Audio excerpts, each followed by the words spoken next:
This month, dozens of Russians arrived at the US-Mexico border seeking asylum. Nearly all of them fled political repression related to the war. They're either active in the anti-war opposition or have connections to Ukraine. US border authorities turned them away, but they refused to leave and formed an encampment just on the Mexico side of the border crossing. As the camp grew bigger, Mexican authorities ordered them to move to hotels or shelters. Are you willing to leave? When they tell you that you need to leave this place, are you willing to do that? Нет, мы не готовы. No. Никто не готов выходить с улицы, потому что мы боимся. Если мы покинем эту территорию, во-первых, мы больше сюда не вернемся, ее как-нибудь заблокируют, там ленточки повесят. Уже боимся даже спать здесь, потому что мы переживаем, что придут ночью просто, пока вас нет, пресса отдыхает, все спят. Нас просто соберут вот так вот и увезут. Куда? Не знаю.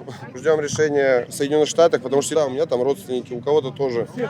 У всех есть спонсоры. Спонсоры есть у всех. Мы все просим рассмотреть наше дело, наш кейс просто максимально быстро. Obviously, the people leaving Ukraine right now are refugees from the war. Do you feel like you all also are refugees from the war? Конечно, мы убежали из-за войны, конечно.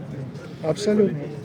Просто от диктатора, от которого мы реально не выбирали, причем 3 срока. И первый срок тоже его никто не выбирал. Забирают детей, отправляют на войну, это все что угодно. Украинцев убивают бомбами, пулями, а нас убивают другим инструментом.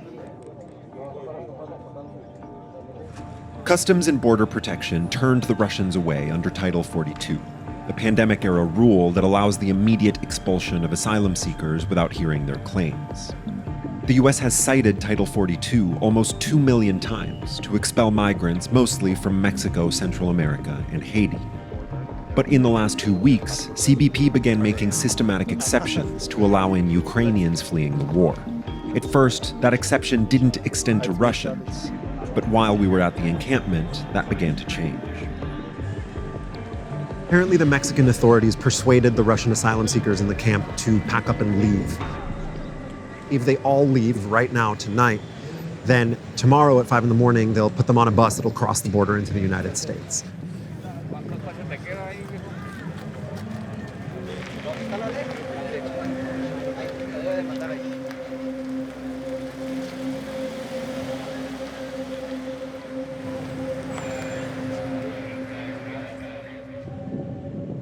The Russians were told not to speak to the press, but they were skeptical of the backdoor deal and shared the location of the hotel they were taken to.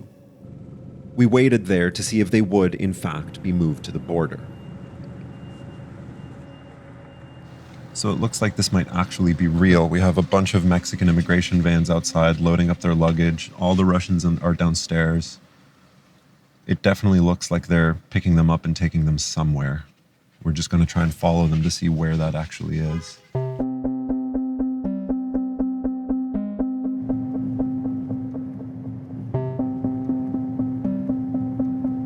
They were taken to a border checkpoint that's currently closed to the public, where nobody would see them cross. So this is the US side of the border crossing that they took the Russian asylum seekers to. They're allowing in this, in the scheme of things, very small and completely arbitrary group of asylum seekers based on a totally informal, irregular, kind of ad hoc decision in negotiations with authorities from the Mexico side. That secret agreement left tens of thousands of asylum seekers on the Tijuana side who never got the same treatment the Russians did. It's telling in and of itself that the Americans are so concerned about keeping this under wraps. I'm assuming that that's because they're afraid that it will draw more people from Russia and perhaps even other countries to try and achieve the same goal. We spoke to a member of the encampment who separated from the group because he has valid papers to enter the US. His ex-wife Irina and their 3 children crossed the border as part of the secret agreement and were still detained the next day as CBP processed their claims. Она сказала, что условия очень плохие, но как бы терпимо, да, ну. Have they been told anything about how long they should expect to be detained? Вот, к сожалению, нет. потому что бордеры и детеншены переполнены, и вот неизвестно, сколько их будут держать. Once Irina and everyone else are released, do you know what their plan is? And also, what about your plan? When and where are you planning to join them?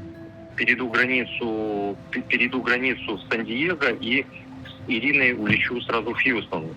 С Ириной с детьми, когда ее выпустят, я еще здесь, в Тихуане.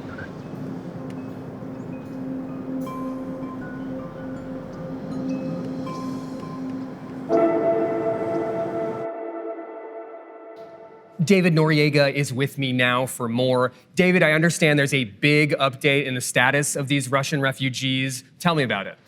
Yeah, so we know now that a few of the families that were allowed to cross the border as part of this surreptitious deal, who were in CBP detention for a few days as their cases were being processed, have now been released into the custody of some nonprofits on the San Diego side. What we understand is that they're being tested for COVID. Once they clear those tests, they will be allowed into the United States where they'll be able to sort of live and move freely while their asylum claims move forward. So this arrangement, kind of fly-by-night deal, doesn't seem like clear-cut policy, but kind of like an improvised solution to a problem. Why isn't there a more clear-cut policy on when and how these Russian refugees are allowed in, whereas some people aren't allowed to be in? It's hard to overstate how unusual and irregular this deal that we witnessed was. And I think the clearest evidence of that is the fact that nobody's admitting to it, right? We're in touch with Mexican officials who were directly involved in brokering this deal, and they're essentially lying to us about whether or not it happened. On the US side, CBP isn't even answering our emails at this point. It's something that they don't want people to know about. The reason for that is because at this point, there is no consistent, systematic, transparent policy for asylum on the border. The existing asylum system, which is pretty clearly codified in US law, is not what's being followed as a matter of fact. Instead, you have this very ad hoc and incredibly arbitrary system by which the US authorities, sometimes in cooperation with the Mexican authorities, decide on a case-by-case basis who gets to be let in. That's all a product of Title 42. Title 42 is the pandemic-era, ostensibly public health measure, although it always bears repeating that it doesn't really have any grounding in science or public health. Nevertheless, sort of pretextually public health measure that allows the United States to turn away and expel any asylum seeker that arrives at the border. Given that that is sort of the reigning system at this point, everything else is done by exception, right? And there is no clearly stated, explicit policy that governs those exceptions. And because there's some complicated politics and sort of optics involved, a lot of that, as we saw, is happening really sort of behind closed doors and very literally under cover of night. Okay, David, so what's happening with Title 42? What's going to happen next? We don't know exactly, but what we do know is that the sort of public and political furor around Title 42 is coming to a head, largely as a result of the arrival of these Ukrainian and now Russian refugees. Remember, Title 42 has been in place for 2 years. There are tens of thousands of migrants on the Mexico side of the border waiting for the chance to claim asylum. Most of them are Black and brown people from the global South, places like Central America, Mexico, Haiti, Cameroon, other parts of Africa, South Asia. Those people are watching what's happening, these sort of special exemptions being made for white refugees from Europe, and saying, what's happening here? Why suddenly does CBP have processing capacity, and why suddenly are they willing to make these exceptions when we've been knocking on the door for more than 2 years? So that, combined with some litigation pressure that the Biden administration is facing to lift Title 42 for at least families with children, is making it so that it's possible. A lot of people expect that something is going to change with the policy in the next week or so. So the date to pay attention to is on April 1st, the CDC has to decide whether to extend or rescind Title 42. The CDC is not really acting autonomously on this. It's under a lot of pressure from the White House and DHS to make a decision either way. I think what we can expect is that there will be some change to Title 42. Perhaps it'll be lifted for families with children, but not for single adults. We can't be totally sure, though. Either way, I think it's likely that something will change in the way that Title 42 is implemented on the ground here on the border. Thank you, David, for your reporting.